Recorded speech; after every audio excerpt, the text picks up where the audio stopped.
வணக்கம், நான் உங்கள் அபிமான யோகாம்பால் சுந்தர். இன்றைக்கி என்ன பார்க்க போகிறோன்னா வெஜிடபிள் குருமா. என்ன ஒரு மாதிரி டிஃப்ரெண்ட்டாக இறங்கிட்டேன் அப்படின்னு கேட்கலாம். நீங்கள்லாம் கேட்டதுனால தான்.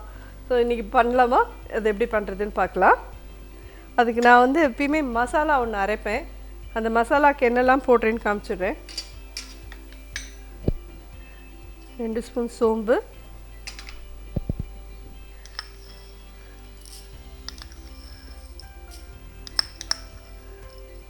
ஒரு 2 ஸ்பூன் 3 ஸ்பூன் கிட்ட தனியா, இஞ்சி பூண்டு நீங்கள் அப்படியே போட்டுக்கிறேன், உங்களுக்கு வேணுங்கிறதுனா போட்டுக்கோங்க. அப்படி இல்லையா பேஸ்ட் போடலான்னு போடலாம். நான் 1 ஸ்பூன் கிட்ட இதில் போட்டிருக்கேன்.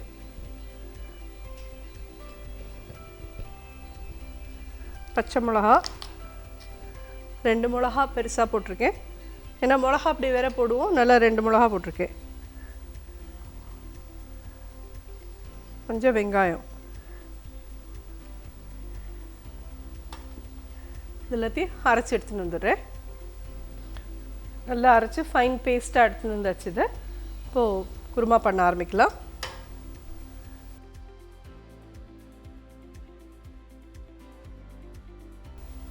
ஒரு 4 ஸ்பூன் கிட்ட எண்ணெய் விட்டுருக்கேன்.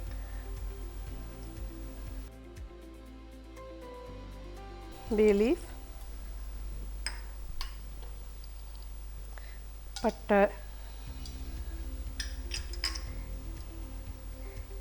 ஏலக்காய், 4 கிராம்பு. இது பேர் கல்பாசின்னு பேர். இதுதான் மெயினாக வாசனை கொடுக்கறது குருமாக்கு. இது இந்த எண்ணெயில் பொரியணும்.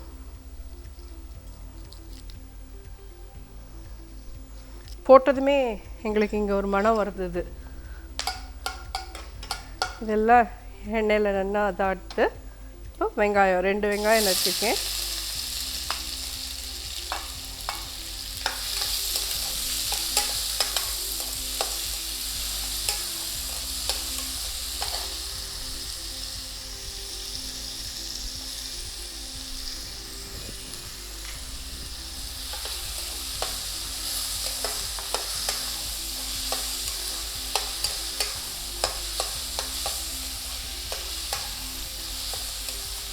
இந்த அரைச்சின அந்த மசாலாவை இதில் ஆட் பண்ணுறேன்.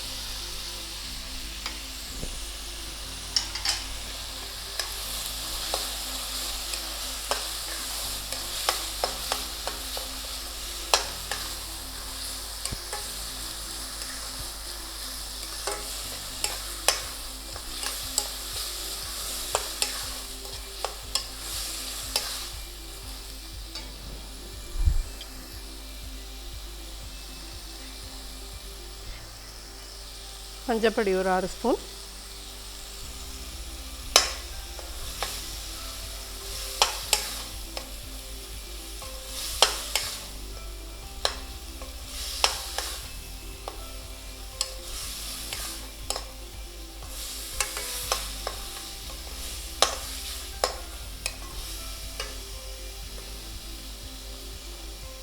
தக்காளி 2 தக்காளி அதையும் போட்டுடுறேன்.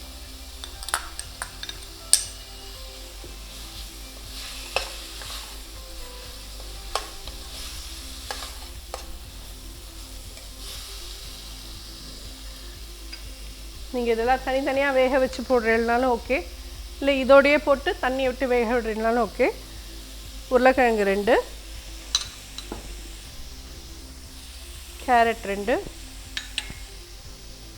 பீன்ஸ் ஒரு 10, பட்டாணி கொஞ்சம், காலிஃப்ளவரை வெந்நீரில் போட்டு எடுத்து வச்சுட்டு அதுக்கப்புறமா தான் இதில் போடணும்.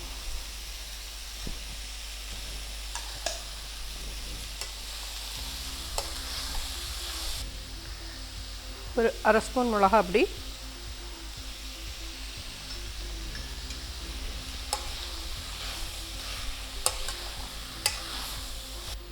இப்போ இந்த டிஷ்ஷுக்கு தேவையான உப்பு போடலாம்.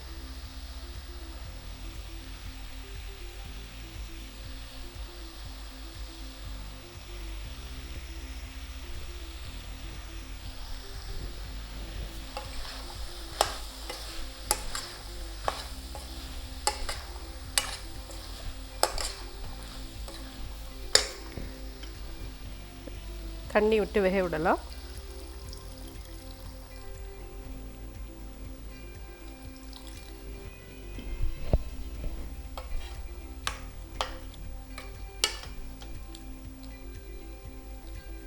காயெல்லாம் நீங்கள் முன்னாடியே வேக வச்சுக்கிறேன்னாலும் தனித்தனியாக வேக வச்சு ஆட் பண்ணினேன்னா அப்படி கூட பண்ணலாம். அப்படி இல்லை இப்படி தான் பண்ண போகிறேன்னா கொஞ்சம் சின்னதாக கட் பண்ணி வச்சுட்டேன்னா சீக்கிரம் ஆகிடும். இல்லைன்னா காய்கறியாக வேகிறதுக்கு டைம் ஆகும், அவ்வளோதான். இப்போ இது வேகிறதுக்கு ஒரு 10 நிமிஷம் நம்ம டைம் கொடுக்கலாம். அதுக்குள்ளே நம்ம அரைச்சின்னு வரத்துக்குன்னு என்ன பண்ணியிருக்கேன்னா ஒரு 10 முந்திரி பருப்பு, ஒரு அரை ஸ்பூன் கிட்ட கசகசா, இது ரெண்டையும் வெந்நீரில் நனைச்சி வச்சுருக்கேன். இதோடு கூட தேங்காயும் சேர்த்து அரைச்சின்னு வந்துடலாம்.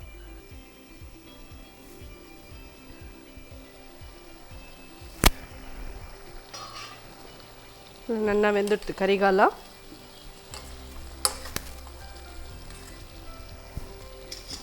இந்த கசகசா, தேங்காய், முந்திரி பருப்பு அரைச்சது இதில் போட்டுடலாம்.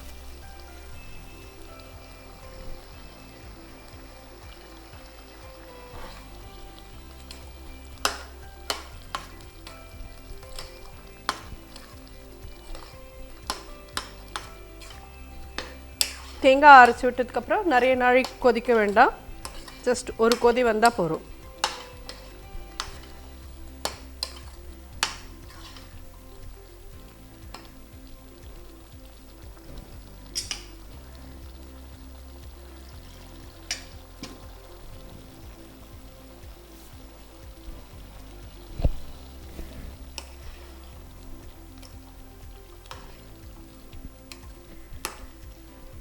ரெடி ஆகிடுது குருமா. அடுப்பு அணைச்சிட்டு மேலே கொத்தமல்லி போடலாம். புதினா கூட கட் பண்ணி போட்டுக்கிறீங்கிறவா போடலாம், ரொம்ப நல்லாவே இருக்கும். இது இந்த வெர்ஷன் ஆஃப் குருமா உங்களுக்கெல்லாம் பிடிக்கும்னு நினைக்கிறேன். பண்ணி பாருங்க. நான் பண்ணுற ஸ்டைல் இது. இதில் நான் உங்களுக்கு பண்ணி காமிச்சிருக்கேன். ஒருத்தர் ஒரு மாதிரி பண்ணுவா. இது என்னுடைய வெர்ஷன். பண்ணி பார்த்துட்டு எப்படி இருந்தது ஃபீட்பேக் சொல்லுங்க. நன்றி, வணக்கம்.